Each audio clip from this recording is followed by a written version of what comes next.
And most businesses fail because the CEO or founder didn't continue to evolve at the same rate as their industry or as their business needed. I'm a member of EO.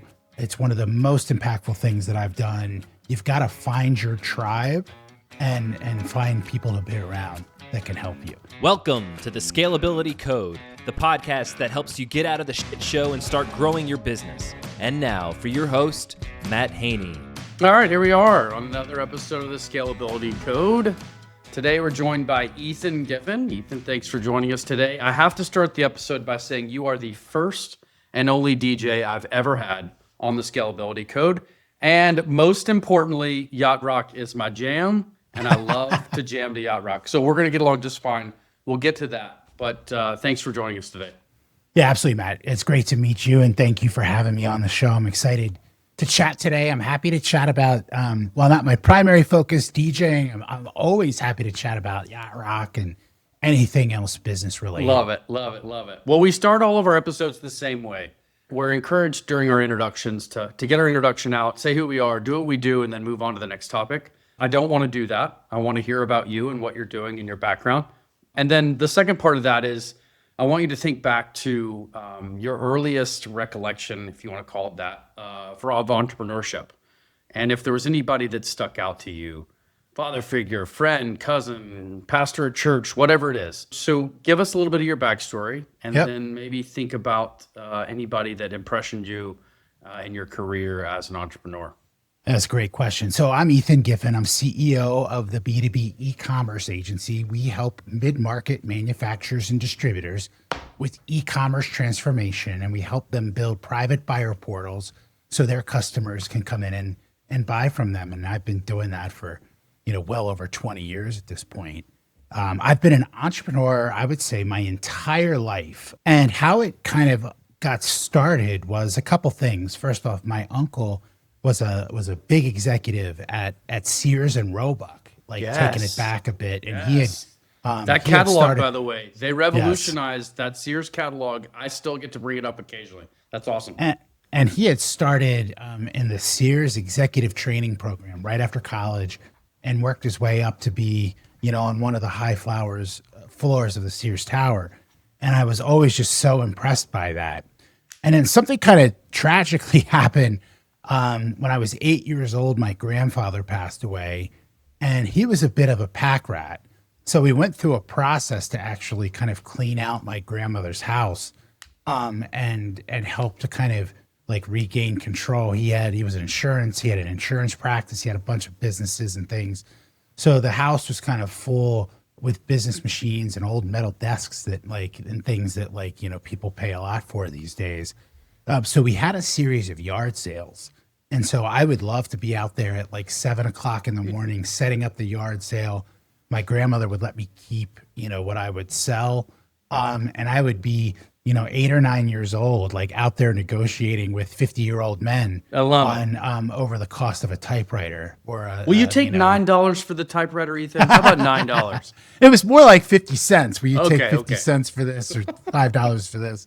But that really kind of put me on the streets, so to speak, and got to work in the yard sales circuit. And so, that really, I had a change belt. I had an old kind of Heckinger's lumber store kind of nail, canvas nail thing that made my change belt. Man, your cost of goods sold on all that stuff was zero. I mean, the profit margins on that project were incredible. Yes, but it started kind of a journey. When I was 15 years old, I started a DJ business, and then I founded my agency when I was in my 30s. But I've always kind of been entrepreneurial, from that point on. Even when I worked in-house in large companies, I was what they call intrapreneurial. And work to create new products. You mentioned this. You've been in business for 20 years. Is that in this agency? Is that in previous? I mean, is it iterations of it, or tell us the 20-year journey and the scars? I started an agency called Groove Commerce, which is a direct-to-consumer agency on the e-commerce side of things, and we recently formed a subsidiary agency called the B2B Ecommerce Agency. So we're focusing more of our energy and attention into the B2B side of things. but it did kind of grow out of Groove Commerce, which was kind of where things started back in 2007. And give me an idea of your ideal customer. Like, who's your ICP? Who are you working with? What problems are you solving for them? So, generally we work with manufacturers and distributors that are somewhere between 100 and kind of 400 million, 500 million. We've got some smaller, like as small as 50 million, and some bigger. But what we're doing is they generally have a challenge where their customers that are buying from them, their internal customers, they're buying from Amazon, right? They're on Starbucks apps. They're buying from Target using Uber. So they're used to, in their day-to-day life, using the internet to buy things. And if you're a $100 million manufacturer, you should have somewhere between 10 and 20% of your revenue coming through an online digital channel. And what we do is we build private buyer portals that integrate with their ERP systems. These aren't like cash and carry e-commerce stores. They're connected into the ERP. They often don't require a payment. They're built on credit or POs or other things. We may even, have a credit kind of number that we get from the ERP system that shows how much, they can buy. And we're running up and monitoring that. When a customer logs in, they'll see their custom pricing, right? Maybe their negotiated pricing or their negotiated catalog, have shopping lists, have approvals, those types of things, and allow their customers to kind of buy from them instead of dealing with a salesperson. This is fantastic. I want to run this back and make sure I'm understanding this. So if I'm a business owner and I'm buying fasteners from one of your clients, whatever fasteners, great example. Sure. Yep. A widget, whatever fasteners. I'm buckling things, and I know I need 5,000 of those, and I don't need to talk to Ethan about it. I just need to order 5,000 fasteners that I've ordered 17 times before from you guys, that I've paid my bills the whole time. Instead of having to submit some sort of purchase order and go through the process and all the I can go in through your portal, which links to the manufacturer's ERP platform and distribution and fulfillment system, and place my order for my 5,000 fasteners without dealing with you. Absolutely. And quite frankly, they've done a lot of studies and show that like 60% of people would rather just do that than have to go through a human. That doesn't mean they don't like their salesperson or that the salesperson shouldn't be involved intimately in this. It just means that if I want to buy my fasteners at 10 o'clock at night or 5 o'clock in the morning or on noon on a Sunday, I can log in and do that. And then we can talk about, if the Orioles or the Yankees are kind of doing well this year, right? I love it. With my salesperson. How many times have you guys done that? Hundreds of times, right? That's awesome. We're probably onboarding 10 to 12 new customers a year to do projects fantastic. like this. And so what you're doing by doing this is you're reducing the friction to actually buy from you. And we're seeing a lot of activity from private equity in both the manufacturing and distribution spaces. And we're seeing these companies that have digital revenue channels like get much better multiples and become kind of the portfolio company than organizations that don't have that. Love it. Modernizing a process that becomes, you're right, you hit it on the head earlier when you said people, myself included, are used to going on and placing an order. I joke, I was going through a buy and sell transaction with a client, and you'd be surprised at how many folks still send over a Word document or a PDF, and they say, please fill it out and sign. I'm like, no, you don't understand. Like, can you put this in DocuSign so I don't have to go print out a document or form filled through Adobe? Like, there's a certain expectation with modernization, and it's like, well, if I have to, form fill a PDF instead of using an electronic platform, like, what other things are lacking sophistication? So I love that. Well, the average kind of 23-year-old that's kind of entering the workforce these days was like 5 years old when the iPhone came out. So they've lived their entire kind of teenage and adult lives so far having a smartphone in their pocket or access to a smartphone, so to speak. That's so funny, that spills over into the workplace. Absolutely. I remind my children all the time that there was a time when I was alive, the iPhone wasn't around and the internet didn't exist. So consider yourselves very lucky to have both, and stop being a little shit and get back to your schoolwork. So you've been in one business, your business, for almost 20 years, and you've grown that from nothing to this. And along the way, you've come across some battle wounds, some scars, some headaches. Woof. Yeah. And you're selling to a really challenging demographic. You're selling to a customer that is probably a little reluctant to make a change. They probably know they need to, but they don't wake up every day going, how do I modernize and digitize my acquisition, my ordering process for my customers? They're like, how do I make more widgets? How do I make sure the manufacturer's on time? So you've gone and seen them go through their business struggles.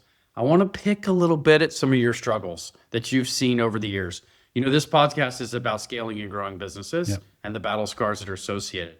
So I'm sure there's a few stories, but if you need to take a second, I'd love to hear your thoughts on some of the scaling struggles you've had over time, and if those struggles involve people. Yeah, it's almost always involves people, right? I mean, like, I think one of the biggest challenges is I went through a heavy growth era and I ended up hiring half my bachelor party to work in the organization, right? And that not really. Not when you have to it's a fire good story, but at the time it was out.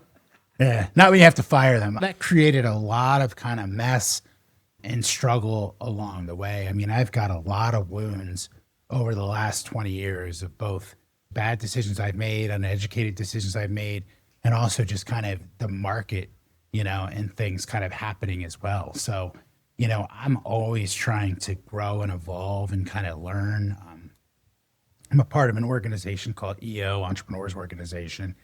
And, that's been super helpful to me to like kind of just share and be open and kind of learn from other people's experiences. But, I've done everything from gotten too far over my skis at points, been overstaffed. I've had a lack of process, in the early years, and then just an undisciplinedness of like a squirrel kind of chasing everything that I could see in terms of, oh, let's do this, let's do that. And so, So let me unpack that for a second. So you mentioned at some point I'm going to use the analogy, a mile wide and probably an inch deep, right? Everything looks like an opportunity. Hey, we can do this. Hey, we can do that. Was there a moment of challenge or, heartbreak that just, you said, hey, this is our niche. It's manufacturers and distributors. We're doing this. That's what we're going to go do in LFG. Well, I found myself really like enjoying these types of projects because they're very complex, right? People have very complex catalogs or lack of catalog. Many of them like lack of a formal catalog. They have complex pricing rules, complex ERP integrations, integrating in, like creating the business alignment, right? Like there's the process of getting the sales team, the marketing team, the finance team, the IT team, and the operations team all kind of like focused on the same goal. And so I really fell in love with these projects. And it was funny at the time, we were stretched fairly wide.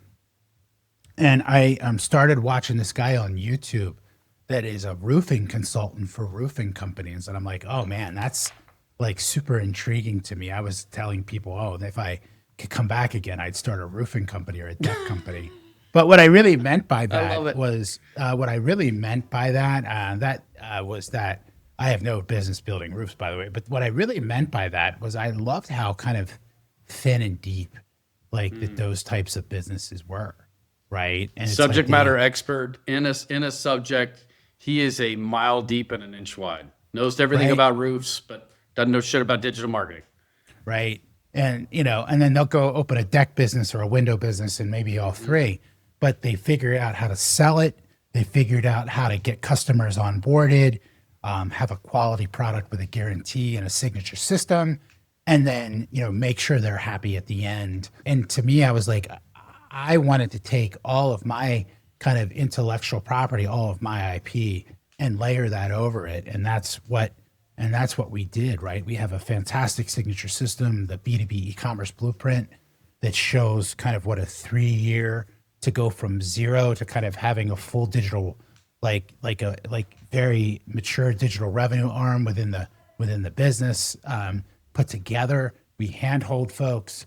And then there's our business has both a project-based component in the beginning that turns into an engagement or recurring component where we're coaching manufacturers and distributors, once they kind of move into the second and third parts So of the let me life ask a cycle question there. So obviously you're helping the client set up this process. Yes. And that's a fee for service for you guys. It's like, hey, Yep. we'll set all this up. We'll integrate into your ERP. We'll do all the things, create the dashboards, the widgets and stuff. Great. And then once that's all baked and set up, I'm guessing, the customer can add another product or SKU into the system and it fills up. And then you're some sort of, process you're guiding them through or on a recurring monthly basis being the Yeah.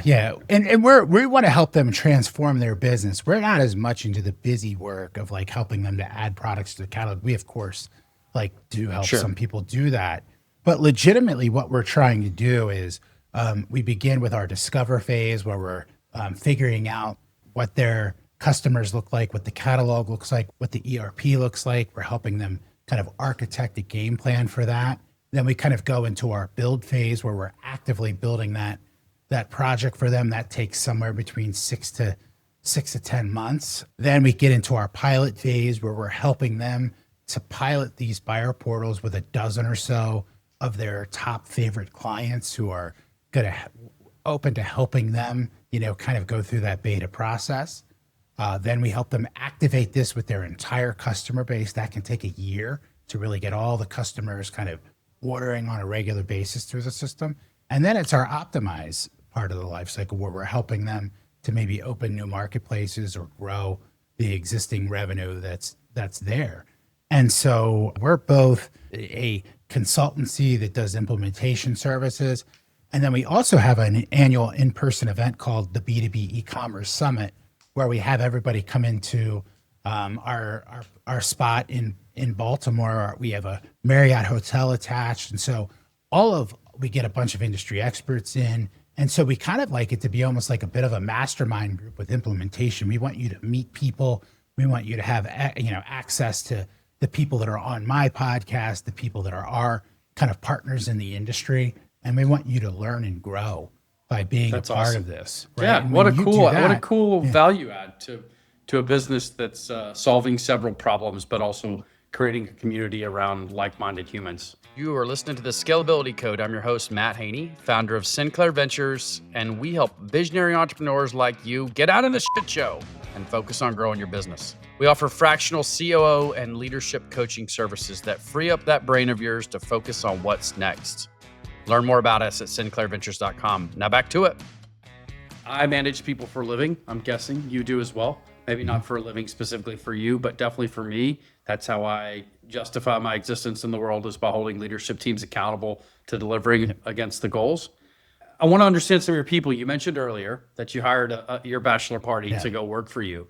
And that proved to be probably a good point in time. But at some point you progressed past that. Yeah. Tell me about either, your early learnings as a leader, and fast forward a little bit to where you are today in your current team and how they help you. I always thought of myself as like the star quarterback for many years. And I don't think that really kind of boded well to managing people in the capacity that I was in. And not until my wife got pregnant and I started kind of nesting, so to speak, that I started to understand that I had really kind of missed the mark with that. And that was a huge, huge learning experience for me of like, hey, I need to really be a coach here and really help people grow and provide them with higher levels of feedback and expectations and kind of show them what I want. I also probably in my earlier years was willing to kind of start ignoring people once I kind of lost faith in them.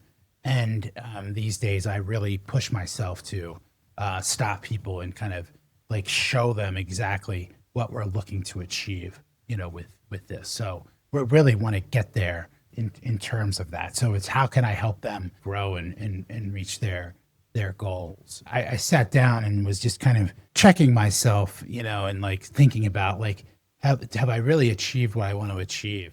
And I'm like, it's just not worth it to me if I can't have the company that I want to have. I'm better off like doing something else. And so that really changed my mindset and how I dealt with the team and the people within the organization. And tell me about your team now. Who are the folks that are helping you get through and how'd you find them? And again, just, you don't have to list one of them by name, or you can list one of them by name, but I'm always curious to see kind of what what your team looks like today and their subject matter expertise, perhaps, or what leadership skill they had, how long they've been with you, just a little overview. Well, it's funny. There's four of us on our leadership team. I'm the CEO and founder. And so my head of strategy has been with me, 10 years. And he came at a pivotal time when I had kind of exited the bachelor party folks out of the organization and was starting to kind of rebuild the agency in what I wanted to achieve with it. And he's been with me, continues to grow along like in the journey and continues to push. And to me, that's like huge. My director of delivery, his name's Bill. He actually started with me for his first job in e-commerce back when he was like 23 years old or so. He was with me for, about 3 years or so, departed because he wanted to move out of the area and went down south and just kind of came back to me about 18 months ago. Very as cool. A boomerang and, heading up delivery. And so it was, again, the right place at the right time. I love having him on the team. And then I have kind of my head of partnerships, which was funny. And he has been somebody that I actually met, 30 years ago during my DJ era. We both were kind of DJs. And he got involved in the e-commerce industry on the software partnership side of things. And I would often call him, I never had a partnerships person. I would call him and ask him for advice. And eventually I was like, well, can you help me put together this role, job description for this role I want to post? And he's like, well, maybe that role. Maybe we shouldn't draft that letter. Maybe Yeah, I'm maybe it. Maybe That's I'm awesome. it. And so he's been with me just over a year. His name's Paul Daly. So Drew Blaze, Bill Lorimer, and Paul Daly. And so we've got a great team of folks underneath all of that are too many to mention. But, I'm really excited about our leadership team and all the things that we've been doing, especially as the world continues to transform. There are times when delaying a decision is pivotal to growth. There's times when delaying a decision is detrimental to a business. And, I'd love to hear, and you've been through COVID, you've seen ups and downs, you're 20 years into a business.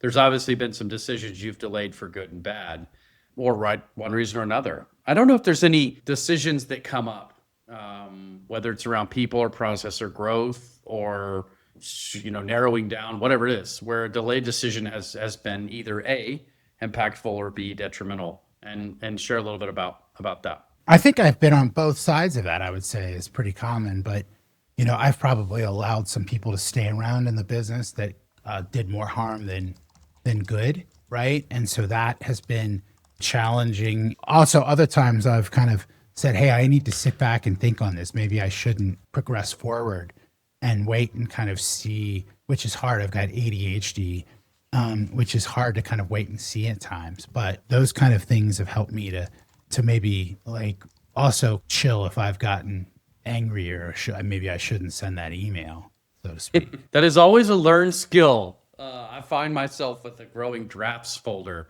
where I'm like, I don't know that I want to send that right away. Maybe I should pause for a second and rethink my term or my language there. Right. That's awesome. Well, every founder has been the bottleneck. Tell me about any scenarios that come up where you've been the problem and hopefully somebody in your world let you know you were the problem and how you course corrected that. I was definitely the problem for a long time. And a friend of mine in business gave me a copy of the book Traction.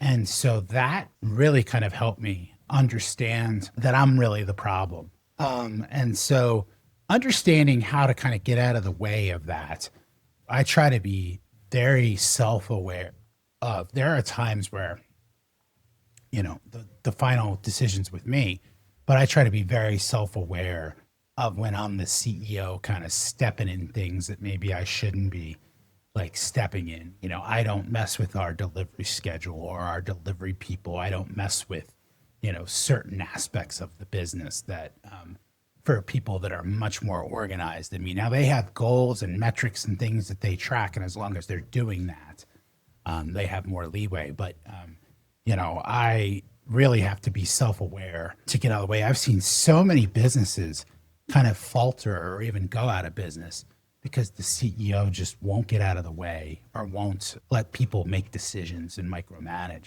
I really see a lot of that with my friends that work in family businesses. I have multiple friends that have gotten to their 50s and their old man says, "You're still not ready yet." And I'm like, what are you, like, when are you going to be ready? Right.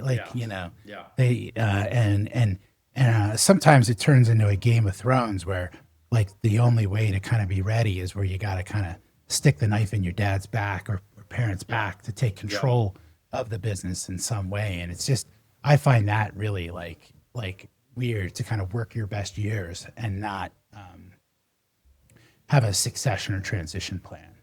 Absolutely. Well, that segues good into the book you wrote. Yes. Which is Closing the Digital Revenue Gap, 10 Revenue Blind Spots. And I have not read the book, but I do know the premises of it. And I do think what you just said dovetails right into some of the, the core focuses of the book. And one of those core focuses is the 10 blind spots. Yes. Like, as someone who just admitted to being the problem, I'm guessing there are plenty of clients or prospective clients you've come across where you're saying to them, "Hey, just please listen to the folks here who are doing these processes and these systems successfully. You might be the problem. You might be the one that's holding yourself back." So tell us a little bit about the book. Yeah, so the book is, first off, it's a compact book. It's an easy read. You can read it on an airplane ride. But there were kind of 10 common trends that I see over and over again when I'm talking to manufacturing and distribution businesses. It's everything from treating it like a marketing project and not a like true revenue channel to having this automated factory, but like typing all of your orders by hand into a sheet that you shouldn't. And so I put together, I actually like quite honestly, I wrote a 300-page book with all of my thoughts about the industry in it. And my attorney said, "Hey, you can't give away that much IP, and nobody wants to spend that much time reading you." Yeah, and so you're a nerd. Yes. So I boiled that down into 10 kind of core areas and put a couple of stories, why it's important, and 3 things to think about if you're in it. It's been out about a month and a half or so. I've got 13 5-star reviews on Amazon, and everybody that's read it says, "Hey, I kind of sees themselves in at least one or 2 or 3 of the chapters with that." And that was the point of it. And so I really wanted people to know that they're not alone and that we can solve a challenge. We can solve this problem and map a strategy out of it. And the third thing that I wanted people to realize was that it's not about technology. It's about overall alignment within your business, right? I often get asked to speak at sales meetings about these kind of things. And I can see the sales team looking at me with nervousness. It's like, no. These types of systems are meant to help the sales team as a tool, not take commission away. I wrote about all of that. And if any of that resonates with any of your listeners, I'm happy to give them a free copy on B2B Ecombook.com. And I'll mail a copy out, or they can get it on Amazon. But I'd love to mail a free copy to any of the listeners. That's awesome. Well, I'm going to take you up on that because I do love reads. I do love short reads, and I love learning about an industry or a challenge that would not have come across my plate because I'm not in that segment, but that I can see a solve for, and I think that's awesome. You mentioned the EO relationship you have with the people in your forum, and I too try to get around as many smart people as I can, hopefully ones that are smarter than me, which is not hard to do. I do love talking to folks who have wisdom and folks that have seen things. I don't know if you have any advice that you've been given or things that you've taken over the years, aha moment maybe, but more just like, man, that was profound and it wasn't intended to be, or that was profound and it was intended to be. Any standout advice that comes to you? There's a couple of things. There's like 2 parts. The first is take time for yourself, right? As leaders, we're often unwilling to take time. Sometimes if I'm going on a business trip, and if I can spare the time, I like to take an extra day for myself just to kind of sit, have my own schedule, like maybe read, go to dinner by myself, just kind of spend some time walking, thinking, like just pondering, right? Within that. The second thing that I find very, very impactful is to find your tribe. I often talk to people that say, "Oh, I'm in, this networking group or that networking group," but the reality is that most of those groups are for business development and sales, Right. not Right. for your development as a CEO or a founder. And most businesses fail because the CEO or founder didn't continue to evolve at the same rate as their industry or as their business needed. And so, I'm a member of EO. It's one of the most impactful things that I've done. You've got to find your tribe and find people to be around that can help you. And it could be as little as, hey, at the annual trade show, I'm going to take an extra night and go to dinner with 5 or 6 other people that are my peers or people that are my competitors that were also like unafraid to kind of, share a steak together. Or it could be finding something much more formal like EO. But you've got to continue to push yourself, evolve, grow, or your business is going to get stale. I love that. The founder, like you said, the founder didn't evolve at the rate the business did. That's so well said, because there's so many people, for right, wrong, or indifferent, that are stuck in the world of the past and the way things were. And I was just having this conversation with a founder this week. He's like, "Oh, I'm going to hire a $60,000 employee and this and this." I said, as long as you understand, a $60,000 employee, we were all there. There's a lot of great, amazing ones, isn't going to operate like a $200,000 employee that's been around for 20 years. It's just not going to happen. So let's not put ourselves in a position where we're going to expect a young person to act like a senior. That's awesome. Very well said advice. The continued investment in yourself and in your people. And I also think it's interesting, like the idea of going to a conference and reaching out to someone blindly that says, "I'm not trying to sell you. I'm not trying to buy you. I'm not trying to do anything. I just want to sit down and have dinner and learn about what you're seeing in the space or what you've been through." And it is also very refreshing when you find yourself in those situations and people are being vulnerable and exposing the challenges and commiserating on the things that they're going through. So that's very sound advice. Well, most importantly, we have to transition to Yacht Rock. We just have to do it. Yep. You identify as a yacht rocker or someone who is close to it, got a DJ background. Tell me about that story about DJing and sort of you've done it for decades. And Yes. I'm sure it's a nice outlet, but I'm curious, you started as a high schooler or middle schooler? Well, yeah. So I started DJing in high school for a DJ company, and that got sold. And I decided, well, how can I do this myself? And so I borrowed a couple $100 to get some speakers and started getting CDs and started kind of building different like building cases and things to put the equipment in. And so I got very good. I started working at a very high level in the kind of mid 90s. I'm 50, almost 52 years old. So I worked in a large nightclub with 1,000 people a night. Oh, wow. In the mid 90s. And, continued to evolve that with my own nightclub for a period. And then now I went through a phase where it's gone dark, in and out. But now, over the years here in Baltimore, I've gotten asked to be on various nonprofit boards. I've gotten asked to be a part of various nonprofit galas and events. And I got really frustrated with the poor level of entertainment at those events. So I volunteer my time to help. I've got kind of a mobile nightclub that I store in my garage and light show. It's pretty fantastic. My wife is like, "Why do you need all this?" I'm like, "Well, I don't golf. I don't mountain bike. I don't hunt. Yeah. Like, I need something to be into." And so, I support various events and things, and get to do also like our country club has a adult pool party every year that Love it. they have me do and do all of those types of events. That love for music kind of came out of I had one uncle that worked for Sears and I had another uncle that worked in a record store and on a rock and roll radio station. And he started bringing me records when I was at a very young age, all the promotional records. And so I started getting all these Hall & Oates, Steely Dan, Doobie Brothers, all these albums.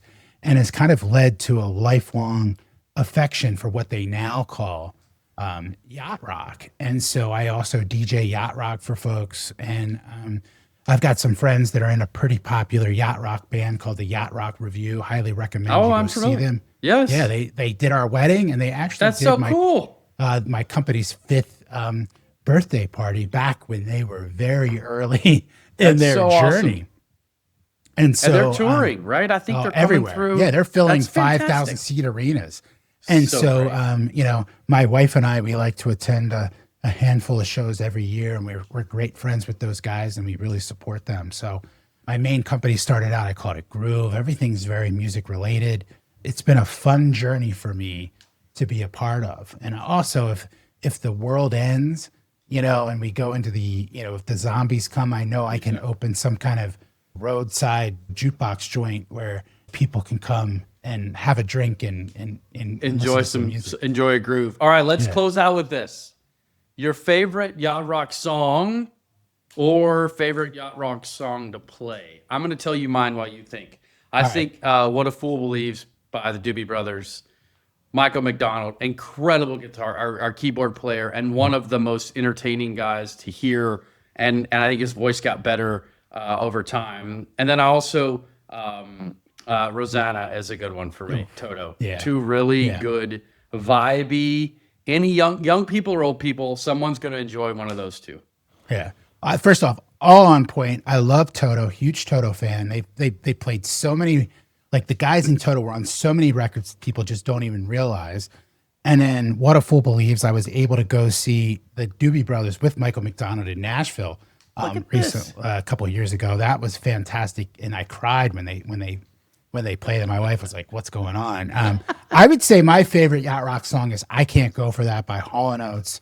I think that once Hall & Oates broke up, like world peace kind of fell apart, and so we need Hall & Oates to get back together and go back on their summer tours and figure out how to bring things back together in the world. That's so awesome. Ethan, this has been a ton of fun. I really, really enjoyed chatting with you. Excited about the book. Love your entrepreneurial journey, the chaos, the success. Love the comments you gave about your leadership team and the successes you're having with them. So, Ethan, thanks for joining us today on the Scalability Code. Right. We really appreciate it. Thank you. Thank you for listening to the Scalability Code. If you made it this far, please follow the show on Apple, Spotify, YouTube, or wherever you get your podcasts. Let's get out of the show together. We'll see you next time on the Scalability Code.